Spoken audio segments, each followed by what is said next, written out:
Bismillahirrahmanirrahim. Assalamualaikum warahmatullahi wabarakatuh. Selamat datang di Gema Ramadan, podcast inspiratif persembahan media NU Palangan. Menggema dengan nilai, meneguhkan tradisi, dan menguatkan ukhuwah di bulan penuh berkah. Bersama saya, Amir, selaku kru media NU Palangan, kita akan menyelami pembahasan dengan tema meraih hikmah nuzulul Quran. Baik teman-teman semuanya, di bulan Ramadan ini ada satu peristiwa penting yang selalu kita peringati, yaitu nuzulul Quran atau turunnya wahyu pertama kali kepada Nabi Muhammad SAW. Wahyu pertama itu turun di Gua Hira dan dimulai dengan satu kata yang sangat sederhana, yaitu Iqra, yang artinya bacalah. Perintah ini bukan cuma tentang membaca tulisan, tapi juga tentang membaca kehidupan, memahami keadaan, dan mencari ilmu. Kalau kita lihat sekarang, kita hidup di zaman digital, informasi ada di mana-mana, setiap hari kita membaca banyak hal di media sosial, tapi seringkali kita membaca tanpa benar-benar memahami. Bahkan ada juga kadang tanpa mengecek apakah informasi itu benar atau tidak. Nah, di sini muncul pertanyaan menarik. Apakah pesan Iqra ini masih relevan di zaman sekarang atau justru semakin penting untuk kita pahami kembali? Untuk membahas hal ini, hari ini kita sudah bersama seorang akademisi sekaligus tokoh intelektual Muslim di Madura, yaitu Profesor Dr. Kiai Haji Atikullah SAG MPD. Beliau selaku Wakil Ketua NU Kabupaten Pamekasan. Namun sebelumnya buat pemirsa, sebelum memasuki podcast pada malam hari ini, mungkin kita perkenalan terlebih dahulu, Prof, kepada pemirsa. Takut pemirsa masih belum tahu, begitu. Dipersilakan. Baik. Assalamualaikum warahmatullahi wabarakatuh. Bismillahirrahmanirrahim. Alhamdulillahirabbil alamin. Wassalatu wassalamu ala asrafil mursalin. Sayyidina Muhammadin wa ala alihi wa sahbihi ajma'in. Wa ba'du, para pemirsa podcast pada kesempatan kali ini yang alhamdulillah dilaksanakan oleh kru MWJ NU Palangan yang berbahagia. Kita bersyukur kepada Allah Subhanahu wa taala pada kesempatan kali ini bisa kita hadir, kita bisa berbincang terkait dengan seputar nuzulul Quran, karena insya Allah malam ini adalah malam di mana tanggal bulan Ramadan, yaitu tanggal 17. Iya, 17. 1447 Hijriah.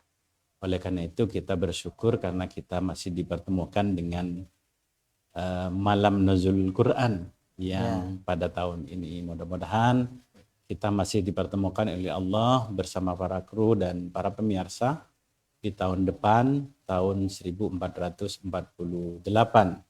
Hijriah, yaitu Ramadan yang mulia. Oleh karena itu kita bersyukur kepada Allah dan mari kita senantiasa berselawat kepada Rasulullah Muhammad sallallahu alaihi wasallam. Allahumma shalli ala Muhammad. Allahumma shalli alaihi.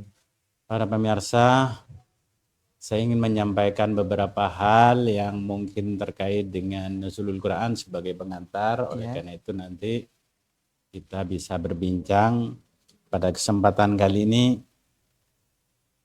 bahwa penyelenggaraan podcast pada kesempatan kali ini sesungguhnya tidak lain kita bisa berbagi, berkontribusi secara akademis terkait dengan turunnya Al-Quran, karena pada malam ini merupakan malam nuzulul Quran. Oleh karena itu kami di sini mempunyai satu gagasan tentang tema kita pada kesempatan kali ini, yaitu nuzulul Quran dan revolusi kesadaran dari wahyu pertama hingga transformasi digital. Mengapa demikian? Karena pada kesempatan kali ini nuzulul Quran itu berada di tengah-tengah masyarakat, di mana masyarakat kita sudah berada di dunia digital. Dunia digital ini adalah bagian dari ilmu pengetahuan yang tentu itu sudah pernah dihadirkan dari turunnya Al-Quran itu sendiri, yaitu surat atau ayat pertama kali, yaitu Iqra. Iqra yaitu membaca. Tentu membaca ini yang dimaksud tadi sebagaimana disampaikan oleh moderator kita, bahwa kita tidak hanya sekedar membaca Al-Quran, karena membaca Al-Quran itu sesungguhnya sekalipun kita tidak mengerti artinya, membaca saja itu sudah mempunyai pahala yang luar biasa, apalagi kita mendalami. Oleh karena itu yang dimaksud membaca itu kemudian membaca kondisi kita masyarakat saat ini. Kita sudah berada di mana dan bagaimana kita kemudian bisa membaca lebih transformatif sesuai dengan arus global, arus digital yang kemudian itu sudah melanda anak-anak didik kita. Tentu turunnya Al-Quran atau diterimanya Al-Quran oleh Nabi Allah Muhammad sallallahu alaihi wasallam pertama kali itu adalah Iqra, dalam rangka kita bisa membangun ilmu pengetahuan yang kemudian ilmu pengetahuan itu ketika sudah berkembang pesat, ketika sudah melampaui puncak keilmuan yang kemudian diterima oleh umat, terutama umat Islam, masyarakat Indonesia dan masyarakat kita di lingkungan kita, tentu itu akan menjadi suatu wahana ilmu yang luar biasa yang kemudian anak-anak kita bisa membangun budaya-budaya literasi, membangun budaya-budaya baca, dan pemikiran-pemikiran yang kemudian akan menghadirkan generasi-generasi Quran. Tentu itu tidak lepas dari tantangan-tantangan lainnya dari arus informasi itu sendiri. Oke, siap. Mungkin sebelum masuk ke pertanyaan, Prof, kita ingin menanyakan Prof terlebih dahulu, gimana kabarnya, Prof? Sehat? Alhamdulillah. Alhamdulillah, saya berterima kasih diundang ini. Jadi saya insya Allah 2 kali ke sini atau beberapa kali tahun lalu. Dan sekarang kita diberi kesempatan oleh Allah untuk bisa berbagi bersama generasi-generasi kita, warga kita, masyarakat Madura, khususnya masyarakat di lingkungan Pelengan. Masya Allah, Masya Allah. Untuk puasa dari hari pertama, alhamdulillah lancar sampai sekarang, Prof. Alhamdulillah, kita diberi kesehatan oleh Allah. Oke, mungkin sekarang kita memasuki pertanyaan, Prof ya. Kita bincang-bincang terkait nuzulul Quran, Prof. Banyak teman-teman yang ada di luar sana atau orang-orang itu masih belum mengetahui makna dari peristiwa nuzulul Quran, Prof. Maka dari itu, menurut Prof, apa sebenarnya makna terdalam dari peristiwa nuzulul Quran bagi peradaban manusia, bukan hanya bagi umat Islam? Silahkan. Baik, terima kasih. Sebagaimana kita sampaikan bahwa ayat pertama itu diturunkan adalah, atau surat pertama yang diturunkan adalah Iqra. Iqra. Jadi bismillahirrahmanirrahim. Iqra bismi rabbikal ladzi khalaq. Jadi Iqra itu adalah bagaimana kita membaca kehidupan. Bahkan menurut seorang ahli tafsir Indonesia, Prof. Quraisy Shihab itu menyatakan bahwa Iqra itu tidak hanya berarti membaca teks tertulis, tetapi membaca realitas kehidupan.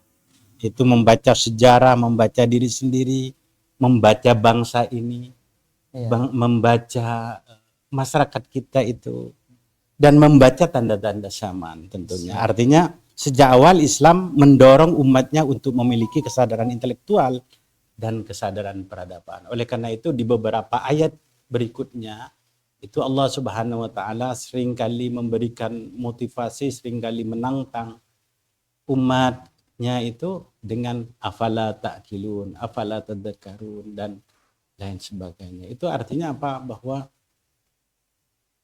ilmu pengetahuan itu menjadi dasar untuk pembangunan peradaban masyarakat yang lebih baik. Baik, Prof. Untuk pertanyaan yang kedua, Prof, lebih lanjut. Di sini dalam banyak peringatan, Prof, nuzul Quran sering dipahami secara seremonial. Bagaimana Prof melihat fenomena ini dan apa yang sebenarnya perlu direfleksikan dari peristiwa turunnya wahyu pertama? Baik. Jadi seremonial itu sesungguhnya penting. Seremonial itu adalah penting. Umpama ketika di bulan Ramadan ini meningkatnya umat Islam umpama di dalam membaca Al-Qur'an melalui tadarus, melalui khatmil Quran dan lain sebagainya, itu bagian yang penting. Sebagaimana kita sampaikan bahwa membaca Quran itu mempunyai manfaat yang luar biasa untuk kesehatan, untuk meningkatkan keimanan kita, terutama untuk menata hati. Jadi Al-Quran itu diturunkan, dibaca, dan kemudian bagi yang membacanya itu akan menghadirkan sosok generasi, santri, dan anak-anak muda, orang tua yang kemudian mempunyai kearifan-kearifan tersendiri. Termasuk bahwa Al-Quran itu, dengan sentuhan Al-Quran, orang-orang itu menjadi lebih bijaksana.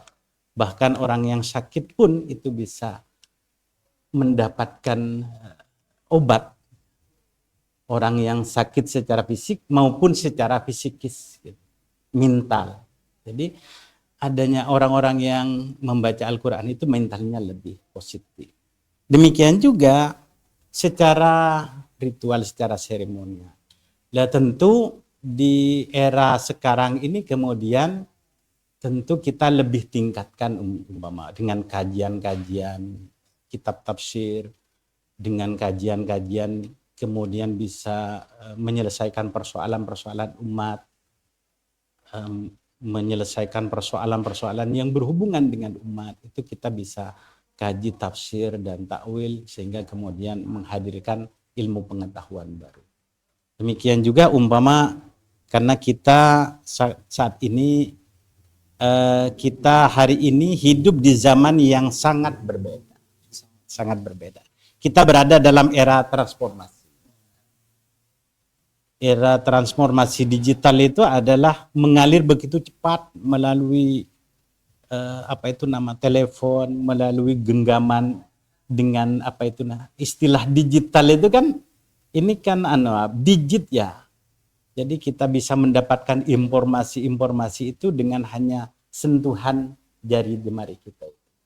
Jadi kalau dari jemari-jemari kita itu akan menghadirkan suatu pengetahuan yang kemudian bisa diketahui oleh orang lain. Bahkan bukan hanya sekadar informasi tetapi ilmu pengetahuan yang suatu saat akan kemudian bisa dinikmati oleh generasi-generasi berikutnya, termasuk di dalam dunia pendidikan dan lain sebagainya. Oleh karena itu, disinilah sesungguhnya relevansi spirit Iqra itu, yaitu menjadi sangat penting. Membaca di era digital itu bukan hanya sekedar menggulir atau men-scroll Android kita gitu. Tapi membaca berarti memahami, memverifikasi dan menimbang informasi dengan akal sehat dan hati nurani. Nah, jadi hati nurani yang dilandasi oleh nilai-nilai Al-Quran pada diri seorang pembaca, umat Islam dengan senantiasa membaca Quran itu akan selalu terkontrol. Sehingga kemudian apa yang disampaikan, apa yang ditulis, apa yang dikemukakan, itu yang hadir adalah kebijaksanaan. Sebagaimana Rasulullah SAW, apa yang beliau sampaikan itu menjadi ilmu pengetahuan. Baik, Mas. Dan juga Prof, tadi Prof menyinggung tradisi-tradisi yang sangat berbeda begitu ya Prof ya. Menurut Prof, apa yang menyebabkan tradisi intelektual dalam dunia Islam dahulu begitu kuat, Prof? Dan apa pelajaran yang bisa diambil oleh generasi Muslim hari ini, Prof? Karena tadi itu kayaknya ada menyinggung generasi-generasi hari ini. Generasi sahabat ya. Jadi generasi. Jadi artinya masa paling baik itu kata Rasulullah kata Nabi kita Muhammad sallallahu alaihi wasallam adalah pada masa beliau. Pada masa beliau. Demikian juga setelahnya pada masa sahabat. Pada masa sahabat itu kemudian kan literasinya sangat kuat itu. Betul. Bahkan masyarakat kita sekarang ini apalagi ketika munculnya teknologi informasi seperti handphone, kemudian komputer, internet, ini kan kemudian justru lemah. Ini menjadi tantangan tersendiri bagi masyarakat. Tapi itu menjadi pelajaran para sahabat, para tabi'in, dan kemudian masa keemasan Islam umpama, para pemikir-pemikir Muslim umpama, itu hadir atau apa itu namanya, muncul beberapa ilmuwan Islam yang luar biasa.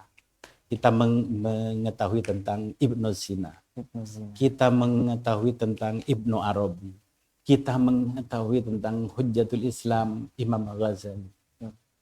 Para beliau Imam Ghazali itu mempunyai banyak tulisan gitu, banyak tulisan yang kemudian sampai saat ini kemudian terutama di kalangan masyarakat kita umat Islam tradisionalis seperti Nahdien dan masyarakat Islam kebanyakan di Indonesia ini gagasan-gagasan Imam Al-Ghazali itu untuk memperbaiki kehidupan itu menjadi satu yang sangat penting. Nah, demikian juga di masa saat ini itu kemudian apalagi ketika kitab-kitab para ilmuwan itu kemudian bisa diketahui dengan cepat, itu kan manfaatnya disitulah sesungguhnya akan menghadirkan ilmu pengetahuan klasik yang kemudian bisa ditransformasikan pada kehidupan nyata yang memang sudah berbeda. Oleh karena itu masyarakat Muslim, generasi-generasi kita itu sebaiknya memang harus mendapatkan pencerahan-pencerahan untuk menanggulangi atau memanfaatkan teknologi informasi itu kepada yang lebih baik. Saya mendengar di sini ada pengajian podcast, pengajian sore secara daring. Itu kan bagian dari ilmu pengetahuan. Betul. Bagian dari ilmu pengetahuan yang tergali dari nilai-nilai Islam itu sendiri. Sehingga sentuhan-sentuhan pengetahuan, ilmu pengetahuan yang ada sentuhan-sentuhan keislaman dari sumbernya sendiri yaitu Al-Quran, maka akan menghadirkan suatu pengetahuan yang membuat masyarakatnya itu lebih bijaksana. Baik, Prof. Mungkin gini, Prof, kita lanjut meneruskan daripada jawaban Prof yang tadi di Nuzulul Quran di era digital ya, Prof ya. Hari ini kita hidup dalam era banjir informasi dan media sosial, begitu, Prof. Apakah kondisi ini bisa disebut sebagai tantangan baru bagi makna Iqra, begitu, Prof? Ya, Iqra itu kemudian sebagaimana tadi disampaikan oleh Quraisy Shihab itu, tentu makna Iqra itu tidak hanya sekedar membaca begitu, tapi bagaimana masyarakat kita, sumber daya generasi muda kita, terutama yang dari kalangan pesantren itu bisa kemudian bisa memberikan pencerahan kepada umat. Sehingga kemudian manfaatnya lebih luas lagi. Umpama oleh karena itu literasi digital itu tidak cukup hanya dengan kecerdasan teknologi.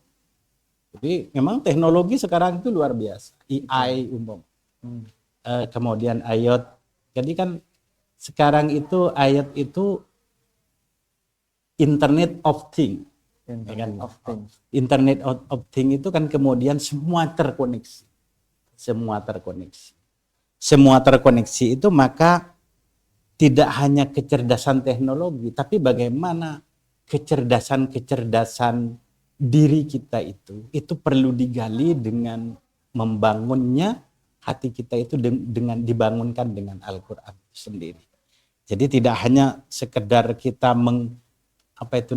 cak maturana beni kun ngampuaki teknologi yang ada, tetapi bagaimana keilmuan yang orisinil yang itu berangkat dari literasi yang memang itu dipancarkan oleh Allah, kemudian dipancarkan oleh Kanjeng Nabi Allah Muhammad sallallahu alaihi wasallam melalui para guru-guru kita, kepada para ulama dan kemudian diterima oleh santri, itu kemudian akan lebih mencerdaskan kehidupan masyarakat kita itu secara intelektual maupun secara spiritual. Jadi sekarang untuk mendapatkan informasi-informasi itu dengan adanya era digital itu sangat gampang. Oh iya, sehingga kita dibutuhkan etika juga. Nah, betul. Etika dan akhlak Qur'ani. Jadi etika dan akhlak Qur'ani itu tidak bisa digantikan oleh teknologi. Nah, itu bagaimana cara untuk mendapatkan?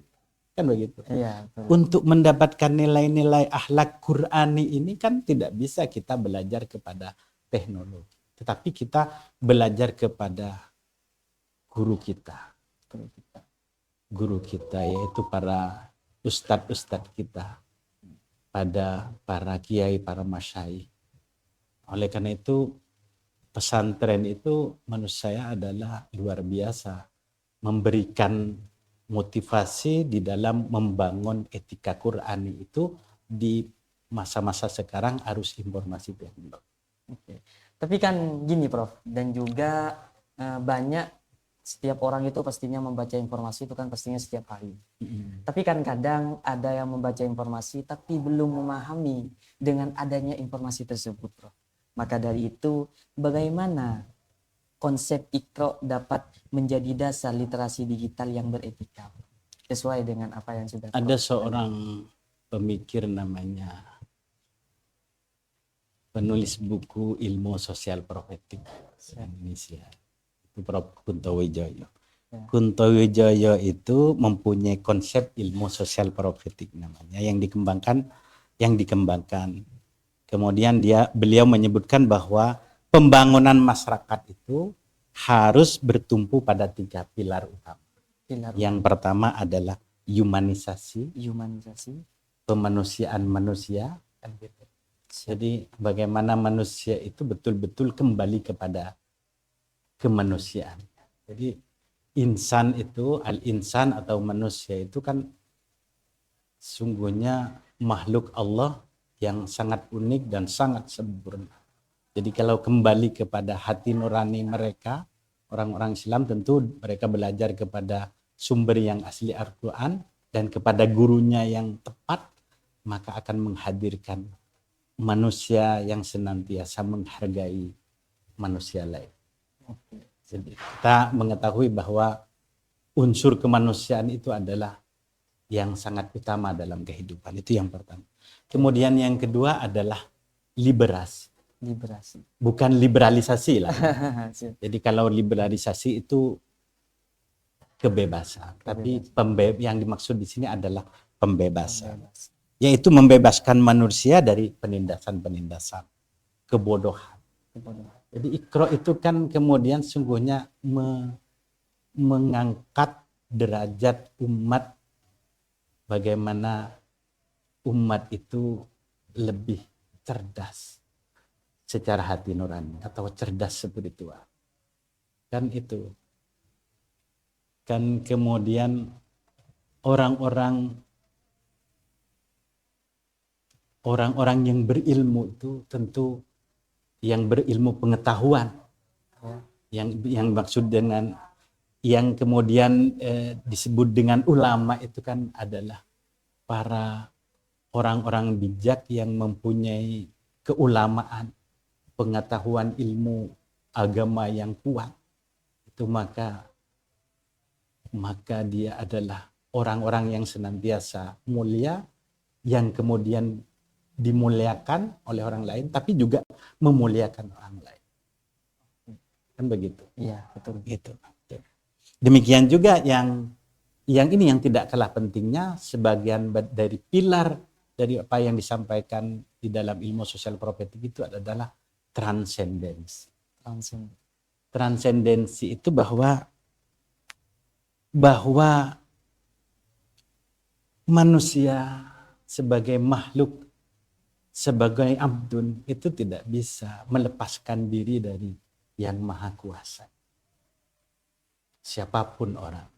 Jadi kalau kemudian ada tokoh ateis, orang yang mengaku ateis, jadi yang ada di dunia ini kan sesungguhnya agnostik. agnostik itu adalah suatu yang dia tidak percaya terhadap, yang dia ragu terhadap kekuasaan Allah.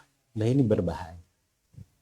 Jadi orang yang ragu, jadi kan begini. Jadi di dalam kehidupan masyarakat kita ini kan, kenapa mereka itu tidak bisa mencapai kepada puncak kehormatannya atau puncak sebagai orang yang kemudian menjadi orang-orang yang besar. Karena mereka itu, kita ini adalah manusia ini peragu. Bahkan peragu terhadap kekuasaan. Sehingga dari keraguan-keraguan itu kemudian dia melakukan hal-hal yang di luar. Kan begitu. Oleh karena itu, keyakinan iman itu adalah sesuatu yang sangat mendasar sekali bagi seseorang. Sehingga transendensi itu kemudian maka yang di dalam Al-Quran itu hablum minallah, hablum minannas, wa hablum minal alam. Jadi itu tidak bisa dilepaskan. Jadi hubungannya dengan Allah. Makanya kemudian di dalam agama kita itu ada ibadah. Ibadah kepada Allah. Baik itu ibadah yang mahdhah maupun ibadah yang ghairu mahdhah. Itu adalah bagaimana itu adalah bangunan keimanan kita itu menjadi sesuatu yang luar biasa, sehingga menjadi istilahnya adalah keimanan yang universal. Maka ketika dia mempunyai tingkat keimanan yang universal, maka kemudian kita lihat orang-orang agung, orang-orang yang luar biasa seperti para ilmuwan Islam. Taruhlah kita kepada Nabi. Jadi Nabi, kemudian para sahabat, tabi'in, yang kemudian itu para ulama, kan gitu. Al-ulama warasatul anbiya. Semuanya mereka itu adalah orang-orang yang anten dalam membangun kepribadian. Baik, siap. Tadi berbicara lanjut ilmu sosial profetik. Ini apa revolusi kesadaran yang dimulai dari wahyu pertama dapat menjadi fondasi bagi perubahan sosial yang lebih adil dan manusiawi?